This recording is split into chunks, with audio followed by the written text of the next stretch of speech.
Hello friends, मैं हूं आपका दोस्त असीमानंद और आप देख रहे हैं आपका अपना यूट्यूब चैनल हमारी बगिया। दोस्तों, आज का जो वीडियो है ये मुझे आया है बिहार से। और बिहार में एक यूट्यूबर है जिनके चैनल का नाम है जीवन गार्डन। तो जीवन गार्डन की तरफ से ही ये वीडियो मेरे पास आया है।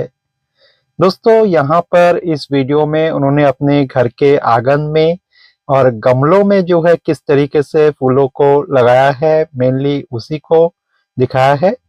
छत में इन्होंने गार्डनिंग नहीं की, शायद छत का अभाव भी होगा कि उस तरह के छत में जो है गार्डनिंग करना संभव नहीं है। तो जो भी घर का आंगन है, तो वहीं पर जो है इन्होंने गमलों में मिट्टी भर के गार्डनिंग करना शुरू कर दिया।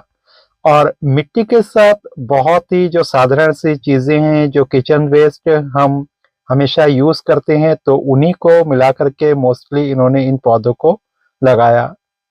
और इन्होंने जितने भी पौधे लगाए वो बहुत ही जो सिंपल पौधे हैं, जो बहुत सस्ते में या लगभग लगभग फ्री में हमें मिल जाते हैं। थोड़ा सा हम प्रयास करें तो ऐसे ही पौधों से अपने गार्डन को सजाया है। दोस्तों, ये किस तरीके से अपनी मिट्टी बनाते हैं और कैसे-कैसे गार्डनिंग को करते हैं, तो डिटेल अगर जानना चाहते हैं, तो इनका जो यूट्यूब चैनल है जीवन गार्डन, तो उसको आप देख सकते हैं। चैनल का लिंक मैं डिस्क्रिप्शन बॉक्स में दे दूंगा।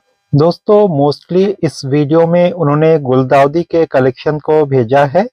और गुलदाउदी के जितने भी पौधे आप यहाँ पर देख रहे हैं, ये सभी के सभी बहुत आसानी से हो जाने वाले होते हैं।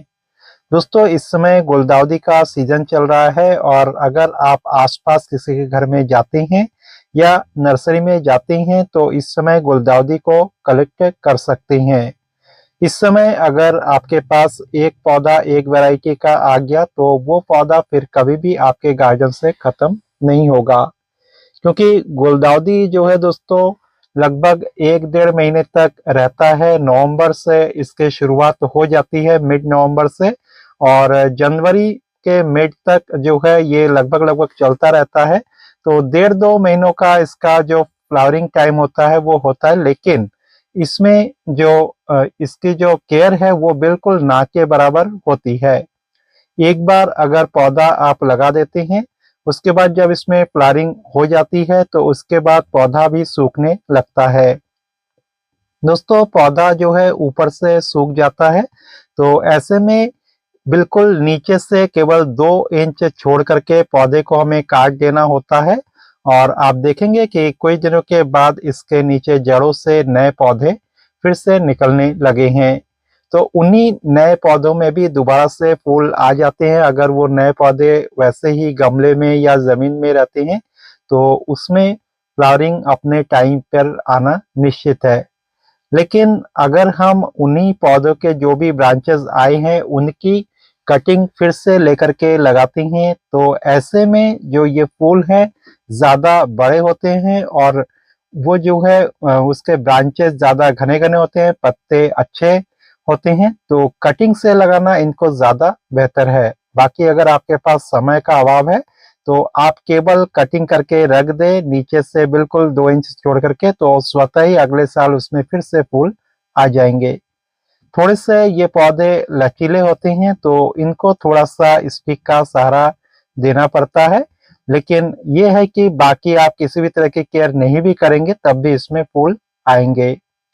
थोड़ी सी अगर आप इसमें केयर करें और गमले में लगा रहे हैं, तो इसमें जो है सरसों की खली का लिक्विड फर्टिलाइजर दे, केले के छिलकों का लिक्विड फर्टिलाइजर दे, तो ये सब बीच बीच में करते रहेंगे, तो फिर आपको इस तरह के पौधों में पत्ते दिखाई नहीं देंगे, केवल फूल ही फूल जो है पूरे पौधे में नजर आएगा। दोस्तों, गुलदाउदी के पौधे में बहुत सारी बीमारियां भी हो जाती है। पत्ते काले काले पड़ जाते हैं, कीड़े बिल्कुल बहुत जल्दी इसमें आ जाते हैं। लेकिन कीड़े आने के बावजूद भी, जैसे अगर आप उसमें दवाइयों का स्प्रे नहीं करते हैं, तो भी इसके फूल में कोई फर्क नहीं पड़ता और फूलों में आपको इसमें कीड़े नहीं दिखाई देते हैं, केवल पत्तों में दिखाई देते हैं। लेकिन अगर थोड़ा सा केयर करें और बीच बीच में कोई इंसेक्टिसाइड का यूज अगर आप इसमें करते रहेंगे, तो पत्ते भी बिल्कुल स्वस्थ नजर आएंगे। दूसरे पौधे जिस तरह से कीड़े खा जाते हैं, फूल पर अटैक कर देते हैं, तो इसमें जो है फूलों पर कीड़ों का अटैक मैंने अभी तक नहीं देखा है। दोस्तों, गुलदाउदी को जो है फुल सनलाइट में ही रखना चाहिए। सनलाइट में ही इसकी फ्लावरिंग ज़्यादा अच्छे से हो पाती है, और जो पौधे थोड़े से शेड में रहते हैं तो उसमें फ्लावरिंग भी फिर काफ़ी लेट से आता है। बाकी ऐसा नहीं है कि शेड में नहीं चलते, लेकिन बिल्कुल शेड में रखेंगे तो ऐसे में केवल पत्ते पत्ते ही नज़र आएंगे। थोड़ी सी धूप की तो इनको भी ज़रूरत होती है। दोस्तों, जब इसमें एक बार फूल आ जाते हैं तो उसके बाद आपको इसमें किसी भी तरह के फर्टिलाइज़र को डालने की ज़रूरत नहीं होती, क्योंकि इसमें जो फूल हैं एक साथ सब खिल जाते हैं, बार-बार फूल नहीं आते हैं। तो जो एक बार में फूल आ गए तो उस वही फूल जो है फिर महीनों तक टिके हुए रहते हैं। और इसको फर्टिलाइज़र की ज़रूरत ऐसे भी पूरे साल में नहीं होती है। आप लगभग जो है इसको जुलाई के महीने में लगा सकते हैं इसकी कटिंग से, और पिंचिंग वगैरह कर सकते हैं। और पिंचिंग करते रहेंगे तो ये जो है काफ़ी घना भी हो जाता है। अक्टूबर महीने के लास्ट तक आप इसमें पिंचिंग कर सकते हैं, क्योंकि उसके बाद फिर इसमें कलियाँ आने का समय हो जाता है। तो उसके बाद पौधे को आप यूं ही छोड़ दें, और उसमें फिर ज़्यादा आपको कोई खाद वगैरह डालने की भी ज़रूरत नहीं है। बस उससे पहले सितंबर में आप थोड़ी सी कोई भी खाद जो भी आपके पास है, डीएपी हो चाहे जो भी आप ऑर्गेनिक खाद यूज़ करते हैं, जैसे गोबर की खाद है, वर्मी कंपोस्ट है, तो ये सब थोड़ा-सा दे देंगे तो उसी से ही इसमें फूल खिल जाएँगे। दोस्तों, इनके ग्राउंड गार्डन में कुछ तो सब्जियों के पौधे भी लगे हुए हैं, और साथ ही अपराजिता की बेल या इस तरह के जो कोलियस वगैरह हैं, तो पौधे जो है एक दूसरे में कई बार जकड़ भी जाते हैं, तो उससे भी अच्छा लगता है कि ऊपर पपीते झूल रहे हैं और उसी के सहारे-सहारे जो अपराजिता है वो भी चढ़ रही है। गेंदे की कटिंग जो है इधर-उधर लगा देते हैं तो वहीं से पौधे तैयार हो जाते हैं। लेकिन अगर आप छोटे से पॉट में गेंदे की कटिंग लगाते हैं तो वो पौधे जो है ज़्यादा बेहतर तरीके से ग्रो करते हैं। जो भी पौधे आप इनके गार्डन में देखेंगे तो मोस्टली जो है यहाँ पर कटिंग से ही लगा हुआ है, और कटिंग से किस तरह से पौधों को लगाते हैं तो ये भी उनके वीडियो में आपको देखने को मिलेगा। इसके अलावा जो ग्राफ्टिंग फ्रूट के प्लांट्स है वो भी कुछ-कुछ इन्होंने लगाया है। गुलाब तो जो है अधिकतर कटिंग से ही लगा हुआ है, और जो गुड़हल वगैरह है वो भी जो है कटिंग से ही इनके लगे हुए हैं। दोस्तों, पौधे को लगाने के लिए इन्होंने कुछ तो गमलों का यूज़ किया है, और काफ़ी सारे जो वेस्ट मटेरियल है तो उनका यूज़ किया है। काफ़ी सारी चीज़ें जो कट्टे हैं उसमें भी लगे हैं, और पॉलीथीन में भी लगा हुआ है, और साथ ही जो प्लास्टिक के कैरेट होते हैं इस तरह के, तो इनमें भी जो है उन्होंने लगाए हैं। खास तौर से जो थोड़े से बड़े पौधे होते हैं तो उनको जो है इस तरह के कैरेट में उन्होंने लगाया है। तो इससे जो है काफ़ी अच्छे पैसों की भी बचत होती है, जगह की भी बचत होती है।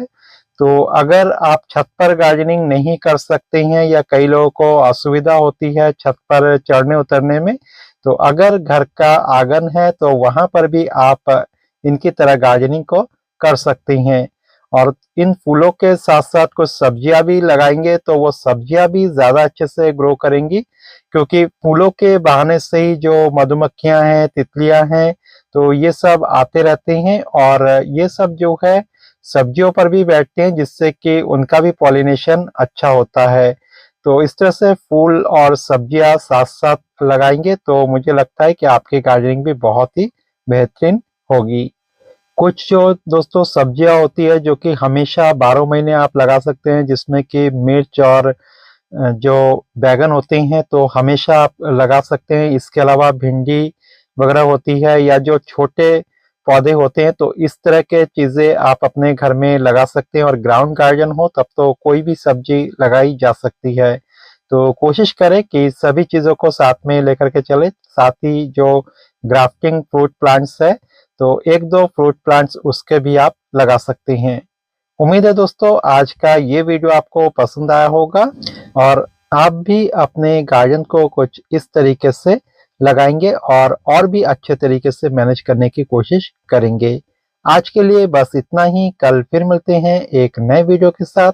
तब तक के लिए दीजिए विदा, और देखते रहिए हमारी बगिया। नमस्कार।